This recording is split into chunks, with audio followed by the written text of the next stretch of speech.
அந்த ஒரு 40 பேர் இறந்துபட்டு விட்ட மாண்டு விட்ட என் தமிழர்கள், என் உறவுகள், தம்பி விஜய் அவர்களின் அன்பு தம்பிகள், தங்கைகள், குழந்தைகள், பெண்கள், அவரை காணணும்னு போன அப்பாவி மக்கள், இந்த பாழாய் போன சீக்கு பிடித்த மோசமான கரைபடைந்த அரசியல்வாதிகளின் சதித்திட்டத்தால் மரணிக்க செய்யப்பட்டிருக்கிறார்கள். இந்த 40 இதயங்களுக்கு நாம் 2 நிமிடம் இதய அஞ்சலி செலுத்துவோம்.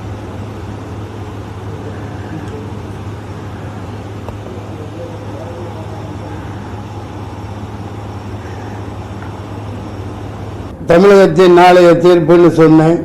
முதல் படத்திலிருந்து நான் 10 படம் நடிச்சிருக்கேன். அவர் கூட அவரோட வளர்ச்சி பிடிக்காம அவர் எதுக்குன்னா, நீ கொள்கை ரீதியாக எதிர் கூட்டம் போட்டு அவருக்கு பதில் சொல்லு, பேச தெரியலன்னு சொல்றியா சொல்லு, உன்ன மாதிரி கொட்டை போட்டு தின்னு பழம் தின்னு கொட்டை போட்டு தொடர்ந்து இந்த நாட்டை நாசமாக்கிக்கிட்டு இருக்கிற உங்களை எதிர்த்து ஒரு ஆள் வர்றான் பேசலாம் அப்படின்னா, உங்களுக்கு பிடிக்கலன்னா கொள்கை ரீதியாக எதிருங்க.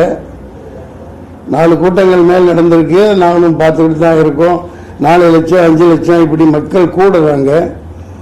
அப்படி கூடையில் போன வாரம் கூட சொல்லியிருக்கார். அதில் தான் பார்க்குறேன் காணொலியில், நாங்கள் என்ன கேட்குறோம், உங்கள்கிட்ட ஒரு பெரிய இடமா கொடுங்க, மக்கள் நின்று சந்தோஷமாக பார்த்துட்டு கேட்டுட்டு போகட்டும், வேறு ஒன்றும் கேட்கலையே உங்கள்கிட்ட. அது ஒரு காரணத்தோடு நீங்கள் செய்ய மாட்டேங்கிறீங்கன்னு இந்த நிகழ்ச்சி முன்கூட்டியே சொல்லியிருக்குது இந்த தம்பி. உண்மையா இல்லையா? அப்புறம் அரசியல் ஆக்குறாங்க அப்படின்னா என்ன? கேவலமான கேடுகட்ட அயோக்கியத்தனமான அரசியல் தானே.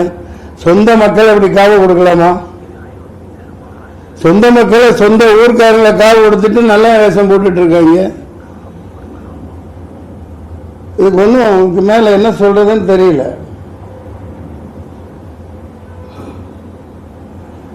வேற எந்த தாலிகைகளையா சார், யாரு வந்தாலும் அரசியலுக்கு வந்தா கோமாளியா தான் ஆக்குறாங்க. அதுக்கு எக்ஸாம்பிள் விஜயகாந்த், சீமான், ரஜினி வந்தாரு போயிட்டாரு, கமல் அந்த பக்கம் போயிட்டாரு. யாருதான் அரசியலுக்கு வரணும்?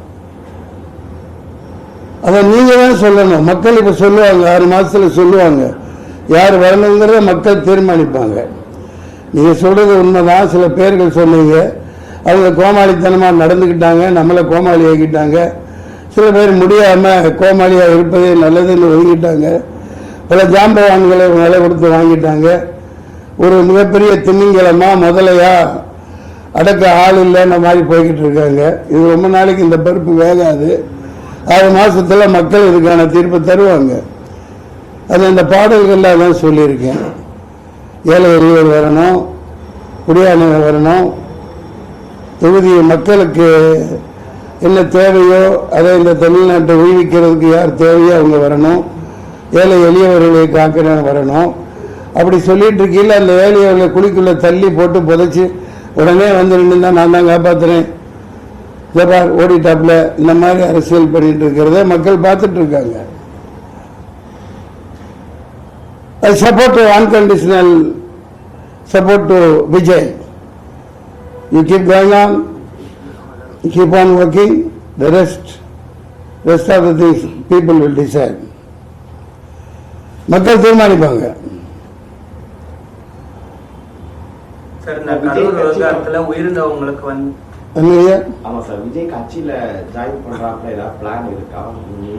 என்ன மடத்தனமா பேசிட்டு இருக்கிறீங்க? நான் விடப்பட்ட தம்பி, நான் தான் இப்ப பேசிட்டு இருக்கேன்ல, என்ன கேக்குறீங்க? என்ன பண்றது? இத சப்போர்ட் ஒட்டுமொத்த மக்களே சப்போர்ட் இருக்குல்ல, அப்புறம் நான் என்ன பண்றது? சொல்லு தம்பி. சார், இந்த கரூர் விவகாரத்துல 41 பேர் உயிர்ந்திருக்காங்க. அவங்க மரணம் தொடர்பா நீதிபதி தலைமையில ஒரு தனி நீதிபதி தலைமையில விசாரணை அமைச்சிருக்காங்க, அருணா ஜெயசன் தலைமையில. அதெல்லாம் ஒரு வெங்காயம் உரிக்காது, அதெல்லாம் ஒரு வெங்காயம் உரிக்கப்படாது. இதெல்லாம் ஏமாத்து வேலை, கண்கட்டு வேலை. அவனே கொலை பண்ணிட்டு, அவனே கொள்ளை அடிச்சுட்டு, அவனே லூட்டி அடிச்சுட்டு அவனே பண்ணுவாங்க. இதான் பார்த்துட்டு இருக்கோம். தாழ்வான் தாக்குல என்ன நடந்துச்சு? வெளியிலிருந்து யாரும் இல்ல, அந்த காஷ்மீரி மக்களும் ஒன்றும் பண்ணல. அப்பா ஏழை சாதாரண பிச்சைக்காரங்க, அடிக்கு 4 போலீஸ் நிற்கிறாங்க. புல்வாமாவில் என்ன நடந்துச்சு? சொந்த நாட்டு மக்களை காலி பண்ணி போட்டு குழிக்குள்ள தள்ளி மண்ணள்ளி போட்டு அதில் அரசியல் பண்ணிட்டு இருக்காங்க ஆள்றவங்க. நீங்களும் 4 அம்சம் வேடிக்கை பார்த்துட்டு இருக்கீங்க. அதெல்லாம் ஒரு வெங்காயம் உரிக்க முடியாது, ஒரு வெங்காயம் நடக்க சும்மா கண்கட்டு வைத்த. இந்த பிரச்சாரத்துல வந்து போலீஸ் வந்து முறையா பாதுகாப்பு கொடுக்கல. யார் கையில போலீஸ் இருக்குது? முதல் பாதுகாப்பு 28 கண்டிஷன் போறீங்களா இல்லையாப்பா? நீங்க ஒரு மாநாடு நடத்த கூட்டத்துக்கு 28 கண்டிஷன் கேட்டு போடுறாங்களா இல்லையா? எந்த கட்சிக்காவது போட்டாங்களா? எந்த கட்சிக்காவது போட்டாங்களா இது வரைக்கும்? அதே மாதிரி 28,000 போலீஸ் 2,000 போலீஸ் அங்க நிக்கணும்ல. அதே முட்டுச்சம்பளை கொடுத்துருக்கீங்க. என்ன மாதிரி ஆளுங்க இருந்திருந்தான்னு வைங்க, அந்த இடத்துல நான் இருந்திருந்தா நடந்திருக்கிறதே வேற. 99 இப்படிதான் நான் நின்று தேனியில பயங்கர கலவரத்தை உண்டாக்குனாங்க. ஜீப்பை கவுத்து விட்டாங்க, கரும்பு காட்டுக்கு தீ வச்சுட்டாங்க. இறங்கி குளிச்சு ஓடி போய் ஆளுங்களோட ஜீப்பை நிப்பாட்டி வச்சேன், கலெக்டர் ஜீப்பு. அடுத்து அதை அணுகி சொல்லி சாண்டு விட்டு மைக்கை பிடிச்சி ஒரு சத்தம் போட்டேன்.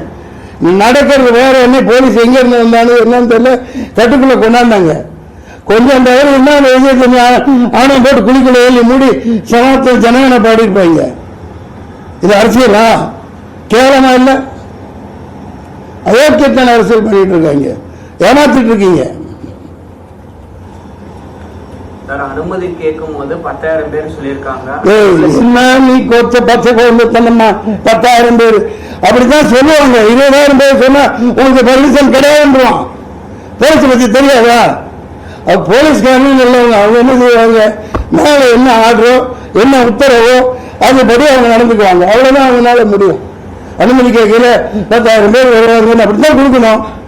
அவங்க அதுதான் நடைமுறை. அவன் 10 பேர் அந்த கூட்டத்துக்கெல்லாம் வரமாட்டாங்க. எல்லாம் பிரியாணி போட்டணும், சாராயம் 100 ரூபா 200 ரூபா காசு, இதை கூப்பிட்டு கூட்டம் போடுவான். அவனுக்கு பொட்டல் வெளியில நல்லா 10 கிலோமீட்டர் இடம் கொடுப்பீங்க. 4 லட்சம் பேர் கூடுறான்னு தெரியலையா? அப்படியே முட்டுச்சந்துக்குள்ள அனுப்புறீங்க. பயங்கரமா பழம் சொல்லி வச்சுட்டு 500 குண்டர்களுக்கு மேல பயங்கரமான ரவுடிகளை எத்தனை கத்தி குத்து பண்ணான்னு தெரியல. நான் சொல்லல, இந்த மக்கள் சொல்லிட்டு இருக்காங்க, வந்துட்டு இருக்கு. பாத்தீங்களா இல்லையா? இப்போ பயங்கரமான ரவுடி ராஜ்யம். ஏன்னா என்ன உள்ளத்தை அன்னைக்கே உடனே போஸ்ட்மார்ட்டம் பண்ணி உடனே போச்சு முடிச்சாச்சு. ஏன்னா அப்படி வச்சிருந்தா எங்க குத்துப்பட்டிருக்கு என்னென்ன நடந்திருக்குன்னு தெரிஞ்சான். Shame on this politics. Sir, Vijay அவர்களை பார்க்க தான் மக்கள் ஒரு கூட்டம் வந்துச்சு. அப்புறம் என்ன ஒன்னையும் பார்க்க வந்தது? சரி சார், 41 உயிர் போயிருக்கு. விஜய் வர முடியலன்னா அவங்களோட கட்சி கீழே இருக்கிற தொண்டர்களோ இல்ல கட்சி பொதுச் செயலாளரோ யாரோ களத்துல நின்று இருக்கணும் சார். யாரோ துரத்தி விடுறாங்கல்ல, சுத்தி நிக்கிறது யாரு? அவங்க போட்டு தள்ள நிக்கல, அவங்க தானே விரட்டி விடுறாங்க. நியூஸ்ல சொல்றாங்களா இல்லையா? கிளம்புங்க நீங்க நிக்காதீங்க அப்படின்னு பேக் பண்ணி அனுப்பிச்சுட்டு இந்த மாதிரி சம்பந்தம் இல்லாம கேள்வி கேட்கறீங்களே. அவங்க புதிய கட்சி என்ன மாதிரி ஆளு இருந்ததுன்னா அதுக்கு பருப்பு எடுக்க சரியான ஆளை இறக்கி இருப்பாங்க. அந்த மாதிரி ஓடிகள் உங்கள்கிட்ட இல்ல. அங்க இருந்து அடியாங்க சொல்றீங்களா? மக்கள் தீர்த்து கட்டிட்டாங்க. அதாவது இப்ப ஒரு பாதுகாப்பு வளையத்தில் இருக்காப்லையா இல்லையா? அதையும் நோக்கித்தானே இது நடந்திருக்குது. புதுசா ஒரு சரி வரட்டும் பாரு, நாங்க பெரும் பலம் பிடிக்குதானே நின்று சமாளி. இந்த மாதிரி சொந்த மக்களை ஏன் சொல்ற? சொந்த மக்களை பக்கத்து தெருவில் வாழ்றாங்க அந்த ஊர்க்காரனை கொண்டுட்டு வேஷம் போட்டு தெரியுது. வெக்கமா இல்லை உங்களுக்கு? சார், இந்த மரணம் வந்து யாருமே எதிர்பார்க்காததான். என்ன எதிர்பார்த்தாது? யாரு எதிர்பார்த்து? விஜய் எதிர்பார்த்திருக்க மாட்டாப்ல. கோபத்தனமா மக்கள் எதிர்பார்த்திருக்க மாட்டாங்க. விஜய் அண்ணா பார்க்கணும் அப்படின்னு போட்டு வந்து நிக்கிறாங்க. ஆனா இது எதிர்பார்த்து திட்டமிட்டு சதி தீட்டப்பட்டு வாட்ஸ்அப்ல வருது. சாயந்தரம் சம்பவம் நடக்கும்னு போட்டிருக்காங்கல்ல. சதியாவே இருந்தாலும் விஜய்க்கு ரெஸ்பான்சிபிள் இருக்குல்ல, நம்மள பார்க்க வந்திருக்காங்க. அவங்க ஏன் ஒரு வார்த்தை மீடியா 40 கேட்கறாங்க, ஏன் பதில் சொல்லல? நீ வந்து ஏன் பதில் சொல்லியா? சொல்லாம சொல்லி நீ அப்படியா நீ தெரிவிக்கிறியா? சாதாரண 1-2 வீரா 40 பேர் அது மேல நிக்கிறார். அந்த இடத்துல நீ நின்று பார், அப்பதான் தெரியும் தம்பி. அவ்வளவு உயரத்தில். ஏன்னா இந்த மாதிரி கொடூரமான கும்பல் அவங்களுக்கு தெரிஞ்சுதான் அப்படி ஒரு வண்டி அமைச்சு பாதுகாப்புல போலீஸோடு நிக்குது. அந்த எல்போட இடமில்லாத மீட்டிங்ல நான் ஒரு பேச்சாளனாக இருந்திருக்கேன். மேல நிக்கல, கீழே என்ன நடந்தால் ஒண்ணுமே தெரியும். கீழே என்ன நடந்தாலும் ஒண்ணும் தெரியாது.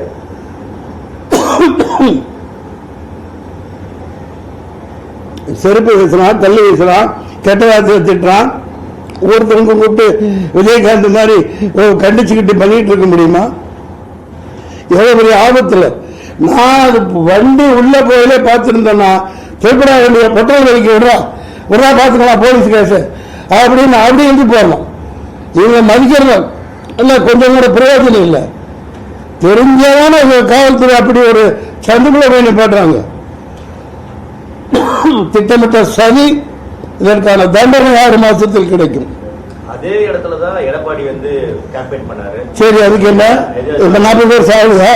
வருத்தப்படுறியா? இல்லையே, அவங்களுக்கு சொல்றீங்க தொண்டர் கண்ட்ரோல். அது எத்தனை கட்சி, யாரும் ஆரம்பிச்ச கட்சி, எத்தனை வருஷத்து கட்சி, அங்க ஒவ்வொருத்தனும் எப்படி இருப்பான்? கருப்பு எடுத்துருவான்ல, அவர் யாரு? சாதாரணாலா? தொலைச்சிடுவார்ல.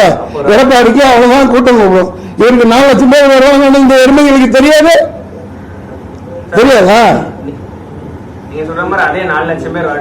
இல்லப்பா, நீ ஏதோ எழுதி வச்சு போட்டு பிஜேபி அனுப்பிச்சு போல. யார் அனுப்பிச்சா நீங்க கேளுங்கப்பா. ரத்தம் கொதிக்குது, தூக்கம் இல்லையா? மூஞ்சி பாருங்களேன். நான் ஒரு நடிகன், சகான்னு கூலிக்கு மாரடிக்கிறேன்.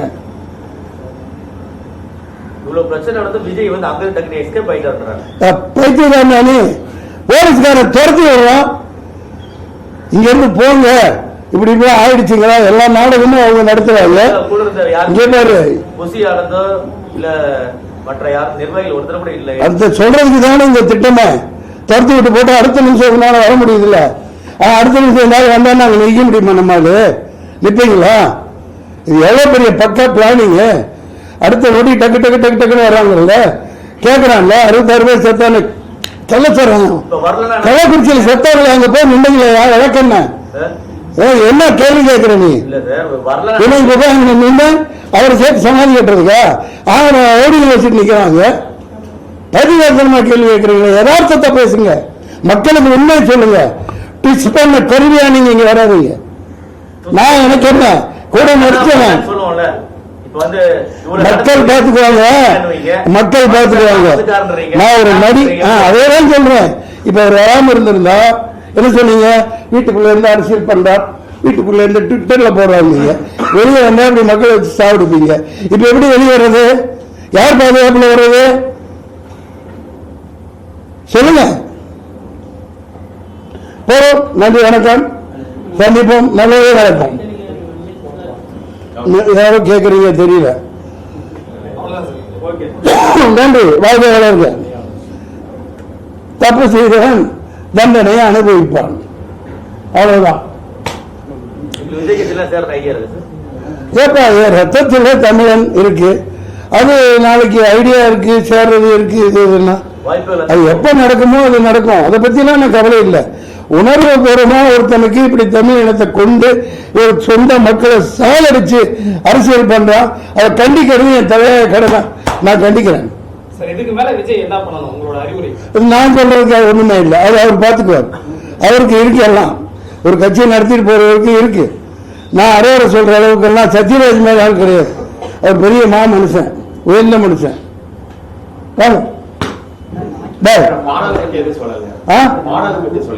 புரியல. பாடல்கள் நீங்க தான் சொல்லணும். பாடலை பத்தி நானே சொன்னா இவர் கேட்கிற மாதிரி ஆகும். நான் ஒன்றும் சொல்ல மாட்டேன். பாடல்களை மக்களுக்காக அர்ப்பணிச்சாச்சு. நான் தொடர்ந்து வாரத்துக்கு 2 பாட்டு. விஜய்க்கு சப்போர்ட்டா நீங்க இருக்குன்னு சொல்லலையே சார். அது நீங்க நினைச்சிட்டு இருந்த இது பெரிய ஜாம்பவான்களையே எல்லாத்தையும் தின்னுட்டு முதல்ல உட்கார்ந்து இருக்குது. அது எவ்வளவு நாளைக்கு இருக்கும்? எவ்வளவு நாளைக்கு உங்க ராஜ்யம் நடக்கும்? பாத்துக்கிறேன். எத்தனையோ கொடுமைகளை தாங்கிட்டு நிக்கிறேன். நான் படம் சரக்கு எடுத்து 4 வருஷம் 4 கோடிக்கு மேல போச்சு. வெளியிட முடியல. பல சிக்கல்கள். இன்னும் ஓடிடியில் வெளியிட முடியல. வித்தும் கூட சொந்த அண்ணன் பையன், அண்ணன் மருமகன், பள்ளப்பட்டியில சௌகத்திய சொந்த அண்ணன், அவரோட மருமகன் ஜமாலோட அண்ணன் தான் சாதிக் பாட்சா. எப்படி கொலை பண்ணாங்க என்னங்கிறத வைக்கவே சொல்லியிருக்கார். எனக்கு தொடர்பு இல்லை, யாரு கூட தொடர்புல இல்லை. என் தொடர்பு இல்லாததுனால ஊத்தி மூடி சாவடிச்சு பண்ணிட்டாங்க. எத்தனையோ இப்படி அரசியல் படுகொலைகளை நிறுத்திருக்காங்க. ஆனா சொந்த மக்களை ஒருத்தர் வர்றாரு, அவரை எதிர்க்க முடியாம இப்படி ஒரு பாலிடிக்ஸ் பண்றது நீசத்தனமான, ஈனத்தனமான, கேவலமான செயல். அது இறைவன் பதில் கொடுப்பான். 6 மாசத்துல அதுக்குரிய நடவடிக்கை நடக்கும். சார் இந்த விஜய் கைது பண்ணணும்னு சொல்லிட்டு இருக்காங்களே இது பயர பண்ணுவீங்க தண்ணி கை வச்சு பாரு தமிழ்நாடு என்ன ஆகுதுன்னு பண்றவங்க விட்டு போட்டு விஜயை கைது பண்ணீங்க போனப்பா பொழப்பு கட்டணும் சொரக்காய்க்கு உப்பு இல்லைன்ட்டு என்ன கைது நெக்ஸ்ட் பாய்